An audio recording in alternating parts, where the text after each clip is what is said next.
Bruxelles, plus de 500 000 logements. Derrière ce tableau, bien des divergences. Une certitude, la majorité des Bruxellois sont locataires, trop souvent la galère. Dos au mur, des habitants créent leur solution. C'était une suite logique pour moi d'avoir un toit qui m'appartient. On est toujours dans une espèce de lutte contre les bâtiments vides. Je suis avec personne, j'ai pas de voisins. Enfin si j'ai des voisins, mais bon, il n'y a pas de la promiscuité dans l'appartement. 3 alternatives pour se loger, acheter pas cher ou cultiver une part de rêve et trouver une place en ville.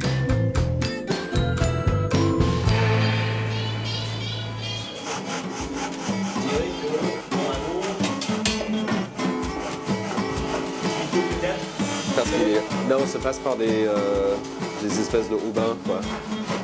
Tu vois? L'atelier vélo, dans les entrailles du squat 123 rue Royale, un ancien immeuble de bureaux, une occupation entamée en 2007 grâce à une convention signée entre le propriétaire, la région wallonne et l'ASBL Waningen 123 logements. Corinne nous emmène à travers les 7 étages du bâtiment. 7 étages, et dedans 65 habitants, donc on est plus ou moins 9 par étage. Donc chaque étage a une vie particulière parce qu'on fonctionne de la disposition des espaces, aussi le fonctionnement des salles de bain, des cuisines et tout. Oui, où on va maintenant, le 5e, c'est plus famille, plus des gens professionnels et tout. Le 5e, il est plutôt posé. Ils ont une chouette cuisine aussi.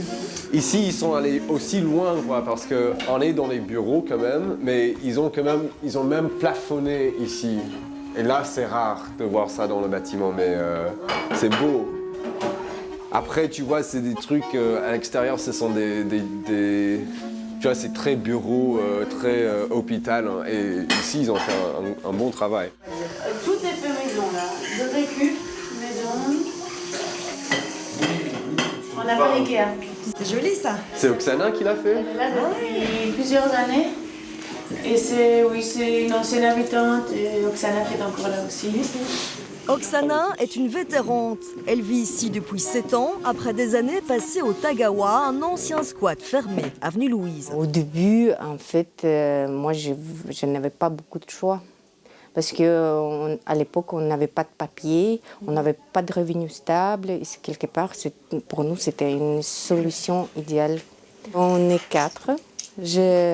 On a 2 enfants, 2 garçons.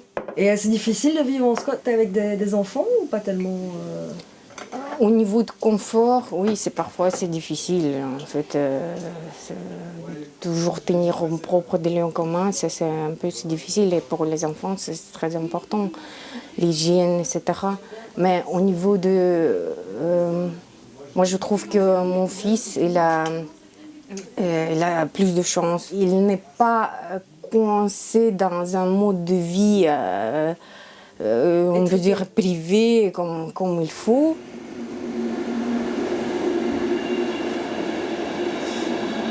On voit loin. C'est assez typique en fait. T'as quand même une perspective ouverte, même si c'est cette ville qui est très... On n'est pas enfermé. Ouais. On n'est vraiment pas enfermé. Et la lumière arrive de partout, toute la journée. C'est très bien. Marie vit dans un appartement rue du Progrès, une occupation gérée également par la SBL 123. Je cohabite avec 2 autres personnes ici au premier étage.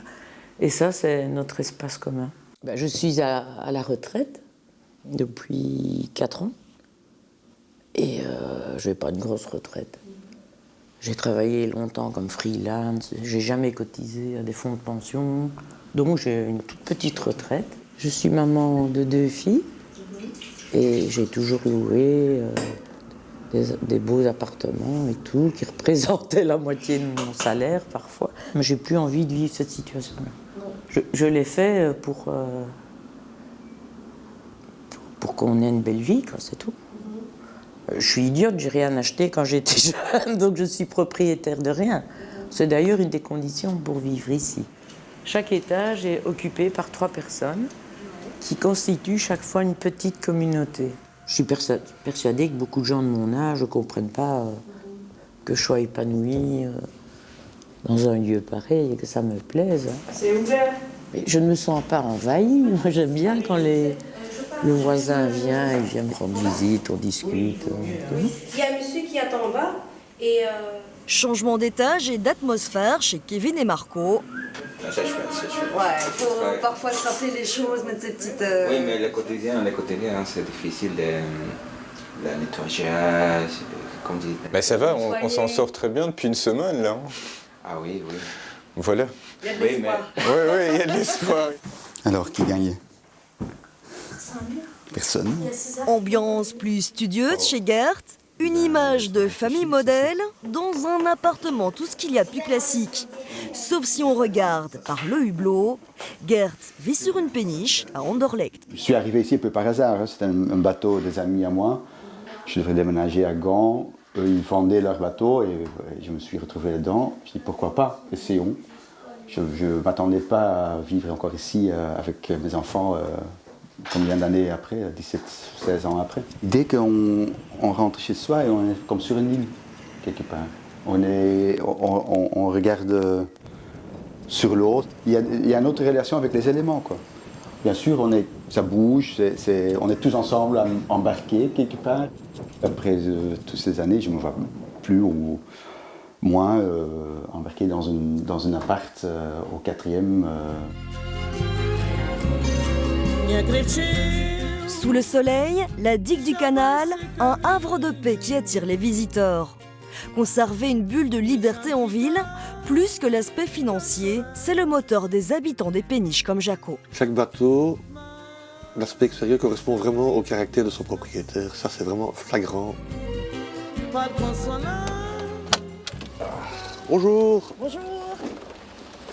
On est chez toi là, Jaco. Oui, exactement. Tu nous invites? Bienvenue chez nous, chez moi enfin.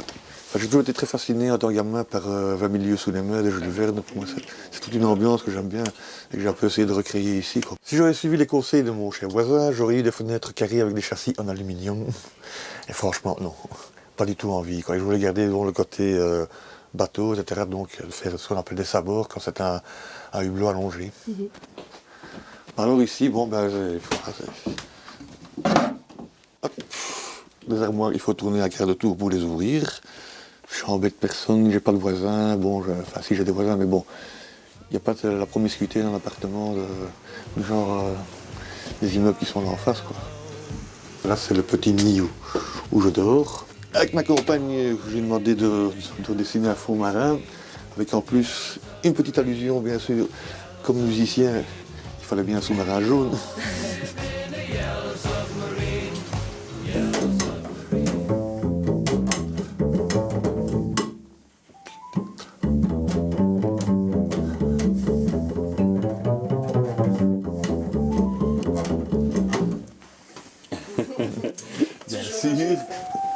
Pas possible d'échapper au monde moderne, Jaco doit rejoindre l'Assemblée des bateliers. Ils sont une vingtaine regroupés au sein d'une ASBL, pas forcément une envie, une nécessité. Quelque part, on est tous, peut-être par définition, parce qu'on habite sur le péniche aussi, des individualistes, chacun a sa vie. Donc on n'a pas choisi de rentrer dans une communauté, on a choisi de vivre dans un bateau, mais après il faut l'organiser. Il faut un représentant auprès du port, auprès de la région, mais aussi entre nous pour régler des choses. Il y a un qui laisse traîner de bordel sur la rue d'Allage, un autre qui peint pas son bateau. Comment faire ça en communauté, c'est pas évident. La maison de la participation d'Anderlecht, accostage sur la terre ferme, le temps d'une assemblée. Même commune, autre réunion rue Verheyden, avec Bart et ses futurs voisins et copropriétaires. Ils sont en train d'acheter un appartement grâce au Community Land Trust. L'idée, c'est de devenir propriétaire à moindre coût. Et comment c'est possible? Eh bien, le CLT reste propriétaire du terrain.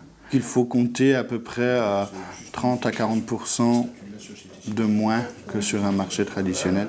Le Community Land Trust à Bruxelles, c'est une fondation qui effectivement reçoit des subventions de la région pour pouvoir acquérir le foncier. Et elle récupère 25% de la plus-value s'il y a une plus-value qui est générée sur le bien. Ce qui veut dire que les 75% de la plus-value, ils sont déduits du prix de vente au suivant. Et donc avec un seul subside de départ qui reste attaché au sol, plus la captation de la plus-value, on peut revendre à un ménage à faible revenu plus tard, au moment de la revente.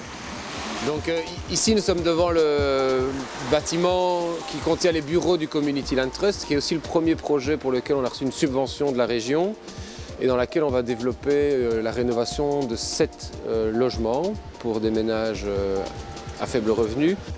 Un bâtiment de la paroisse acheté 500 000 € par la SBL à rénover de fond en comble. La volumétrie va plus ou moins rester la même, ça sera du crépi blanc, ce sera tout rénové, il y aura des balcons à chaque étage, d'environ 10 mètres carrés pour chaque habitant. Ici même, il y aura un parking vélo un petit peu en contrebas. Là, il y aura une zone potagère. Là, il y aura une zone plus de terrasse justement devant l'espace polyvalent. C'est vraiment, on ne garde que la structure, on refait même les planchers, on réisole les murs, on change les châssis de fenêtres. On refait la toiture, enfin on refait tout, on repart vraiment de la structure béton. Donc on peut imaginer, je pense qu'il y aura un appartement là, un appartement ici et même 2 appartements par là, parce que ce sont des plus grands locaux de ce côté-là. Au niveau du rez-de-chaussée, on a 3 appartements, dont l'appartement de Barthes. Ici, on va pour donner une idée, c'est à peu près ma future chambre. Quand on discutait des appartements, on ne discutait pas de l'appartement 1, 2 ou 3. Ça a été directement l'appartement de Barthes ou de Samir. Et alors il y a aussi, c'est important de pouvoir le dire, un accès justement pour personnes à mobilité réduite qui est prévu dans le jardin.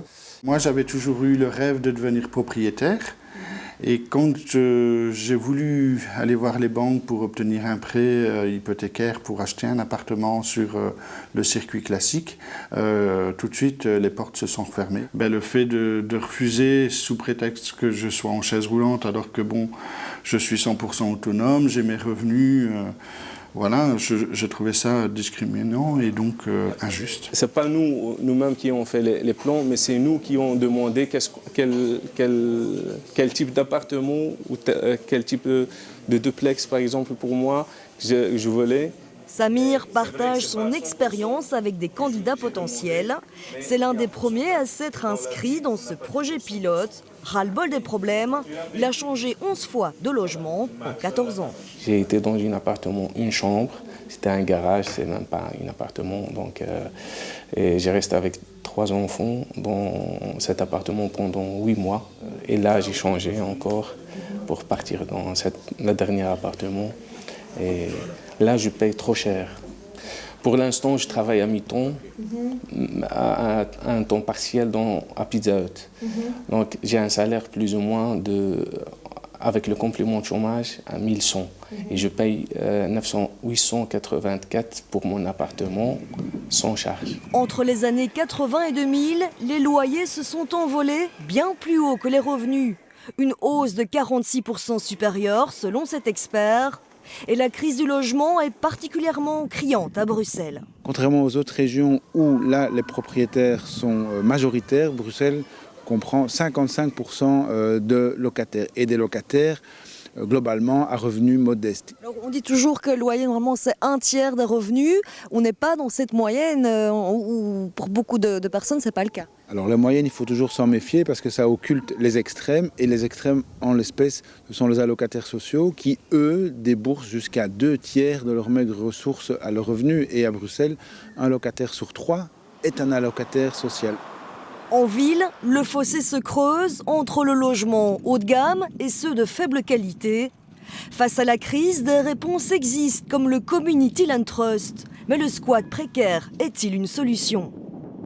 On sait bien, en Belgique, rien ne dure plus que le provisoire. Et donc, je crois que le squat, c'est certes une solution qui n'est peut-être pas tout à fait structurelle, mais en tout cas, c'est un ferment d'évolution juridique, puisqu'on dit tout le temps que le squat est une occupation sans titre ni droit. Non, là, on a une occupation légalisée, reconnue par les pouvoirs publics, reconnue par le bailleur, qui jouit d'une série d'avantages, notamment budgétaires. Et donc, les deux parties ont compris l'intérêt qu'ils pouvaient tirer de la situation. Le bailleur le propriétaire échappe aux amendes sur le logement inoccupé. Le propriétaire évite une dégradation trop rapide du bien. Et dans le même temps, les occupants, eux, trouvent à se loger à bas prix. Rue Royale, la région wallonne veut vendre son bâtiment. Une fois l'acquéreur trouvé, les occupants auront 1 an pour quitter les lieux.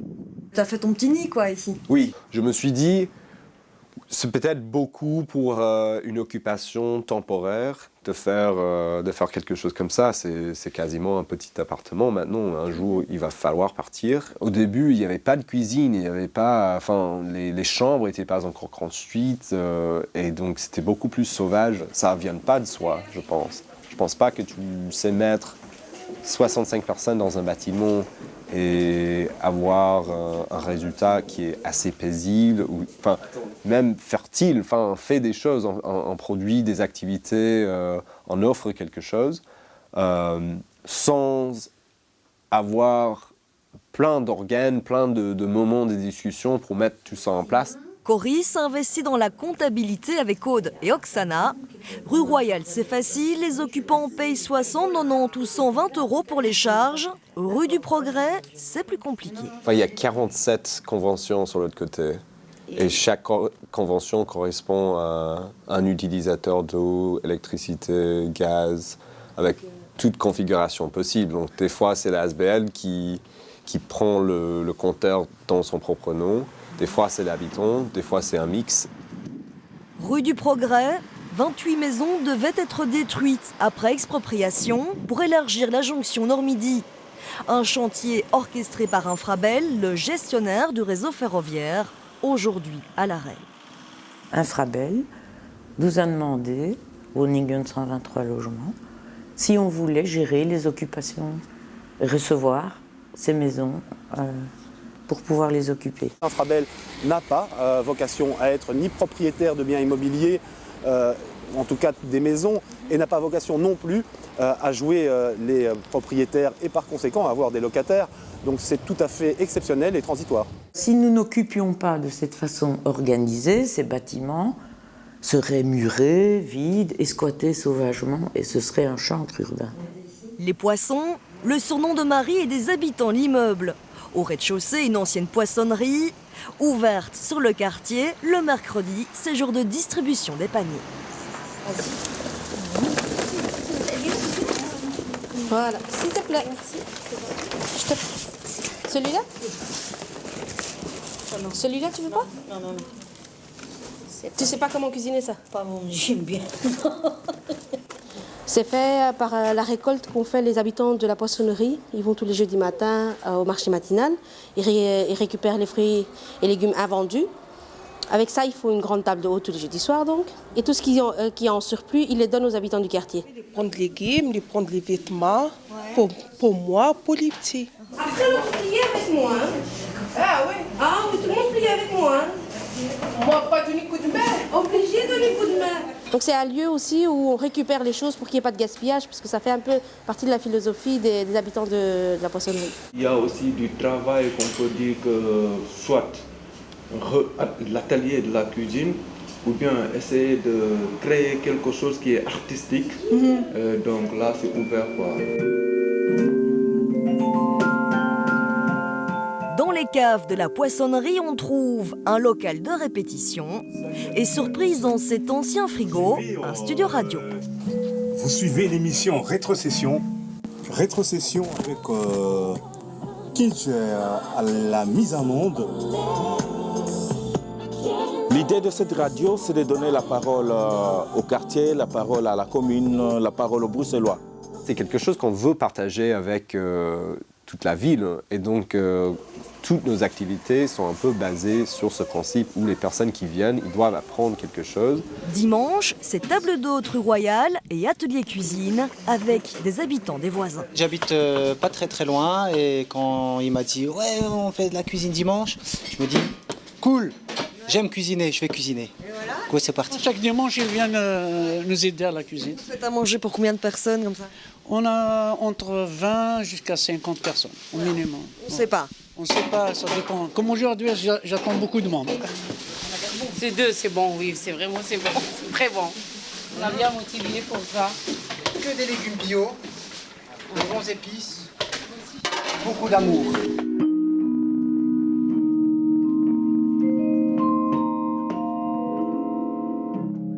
L'investissement humain, Une démarche créative et qu'on le veuille ou non bien souvent collective, c'est le prix à payer pour se loger bon marché, nourrir sa part de rêve, sortir du clé sur porte et pourquoi pas face à la crise, devenir acteur de changement.